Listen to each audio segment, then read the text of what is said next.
And many Christians, some of you are watching me right now, you are mad. You're getting angry. You're getting worked up because I am saying that I don't believe in a white Jesus with blue eyes. No, you cannot say that. You are denying Jesus. Why did you allow the white people to make a white idol and you never complained? Now I'm saying it, you are getting angry. Why are you angry? You're not angry with me. You're angry with yourself. That you have been lied to for a long time.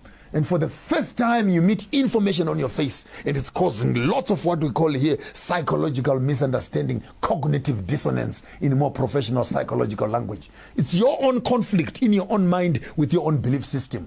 Decolonize God. Number two, decolonize humanity. We cannot be taken only as Africans who don't have a soul. We are Africans. We are Al-Kebalam. We are Bantu. And for this reason, when they tell us that you are slaves, you are less than nothing.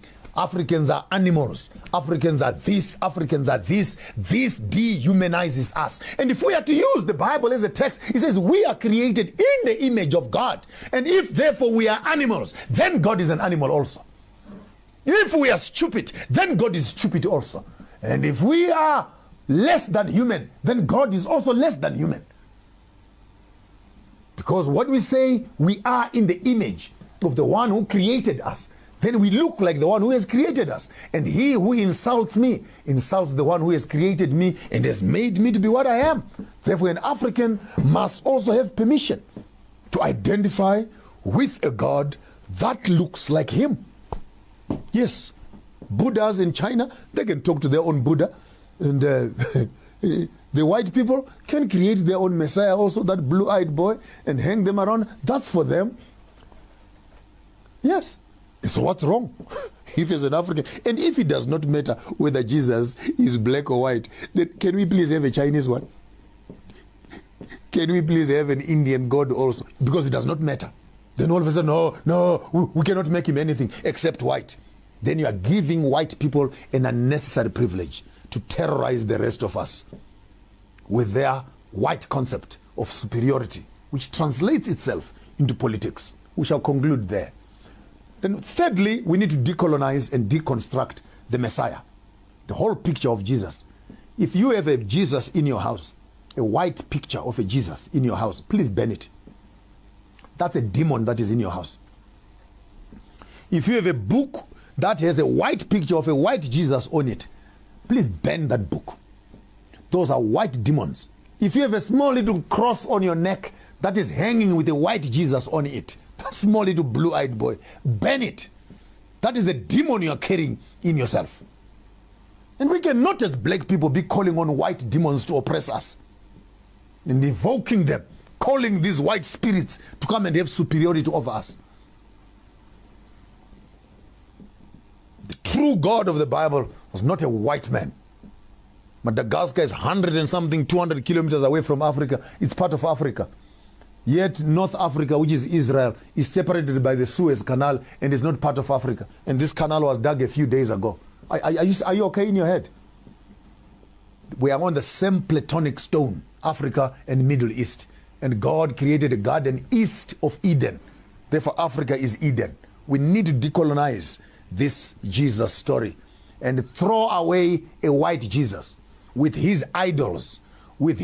I don't believe in a white movie star from Hollywood who is supposed to have come around and saved me from my sins. How can a white boy with blue eyes die for Africans when they cannot even share land with us? Show me one white man who has died for a black man. Show me one white man. 25 million people dead in the sea on their way to America for slavery. 15 million people dead in Congo. 25 plus 15, 40 million plus people dead. And all their blood means nothing except the blood of a white boy. If you are going to do theology, do it correctly. Do it correctly. And give me an option. If I want to believe in a white Jesus, I'll believe in a white Jesus. If I want to believe in a black Jesus, I'll believe in a black Jesus. But if you want to be true to the biblical text, then be honest as theologians. And I'm embarrassed to be sitting here as a theologian together with some of my theological friends who have gone to school to study. And when we come out of school to study, we actually continue to promote the wrong theology and push it in front of our own people. We have become the colonizers ourselves, Uncle Toms, who are sitting on the conscience of our people. which is wrong. Which is wrong. How do you sleep at night? Taking money from widows and orphans. How do you sleep at night? Taking money from people who cannot afford food and bread because Jesus will bless them. For the past 15 years, they've been giving their offerings to you and their lives have not changed. What is the problem? Because you don't have faith. You don't have faith. When Amfundis, do you have faith in collecting money from us? So we need to understand and deconstruct the whole picture and ideology of this white Messiah. And as long as we worship a white Messiah, my submission to you is that we are not worshiping the truth of the text. This is an academic exercise we're doing here. If you want to be true to the text, please, I bought a can of Coke. Can I drink the Coke? Can I drink the Coke? Don't tell me just drink as long as you are drinking. I said I want Coke. Therefore, remove the unnecessary iconography. And when you get more academic and you study the Kemetic religion to find that issues of the Trinity, the Mother and Son, all these things are actually way found in Kemet before even the Bible was written. And the Kemetic history is older than the Bible. Then I leave to you who are academicians. Since Jesus grew up in Egypt, when he came back to teach them after 12 years, from which school was he coming from and who had taught him? That's for you who are more advanced in your spaces of study to know how to do a comparative study between the biblical text and Kemetic text and see the similarities and authenticate which one is older than the other. Then position your theology correctly. That's what life is all about. And ultimately, when you come there, you decolonize God, decolonize humanity, decolonize the Messiah, decolonize salvation. Stop selling religion. Stop selling hope to the people. Give people practical solutions.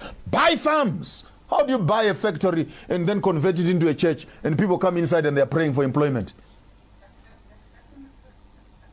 Buy the factory. Create jobs. Then from the money from the factory, you can build a church. That's common sense. We need to deconstruct, decolonize the church. And we stop being centers of embarrassment, centers of shame, centers of debauchery, centers of mischief, centers of licentiousness, centers of witchcraft, centers of perjury, and centers of corruption in the name of religion.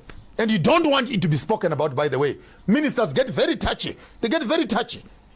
They don't want it to be spoken about because you are bringing the body of Christ into disarray. There's no body of Christ that is so rotten and evil like this. We need to fix these things as Africans because Christianity has become a partner of colonialism. I'll say it again. Christianity has become a partner of colonialism. Why am I saying that? Because after colonizing us, they were drinking coffee together. They never stood to oppose colonialism.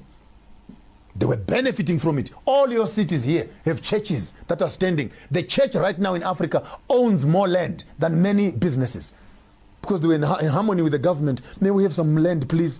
They were given land. May we have some land? They were given land. Did they even condemn that what they were doing was wrong? The church was benefiting.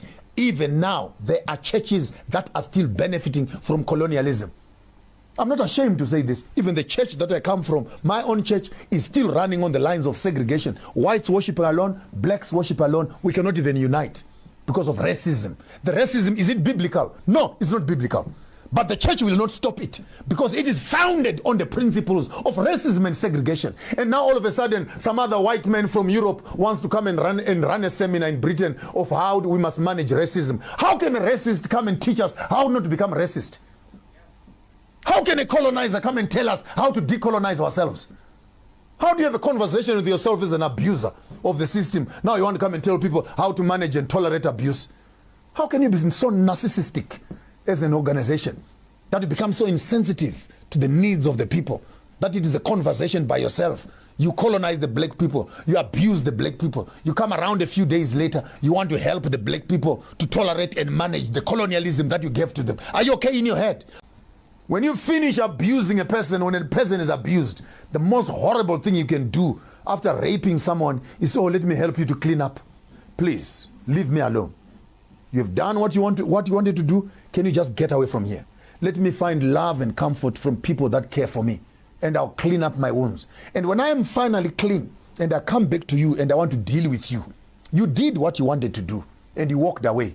When I come back and I do to you what I want to do, you don't have the right of telling me what to do and what not to do. This is where colonialism and politics fail to understand. The colonialist came here.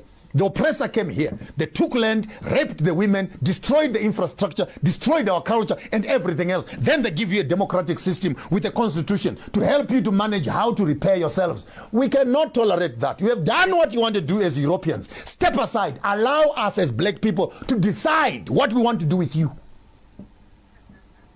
You can't be an abuser and be a judge of the same abuse again. Does this make sense, good people? Maybe I'm losing my mind, people. Help me here. Does it make sense? I'm a recovering, abused child of Christianity.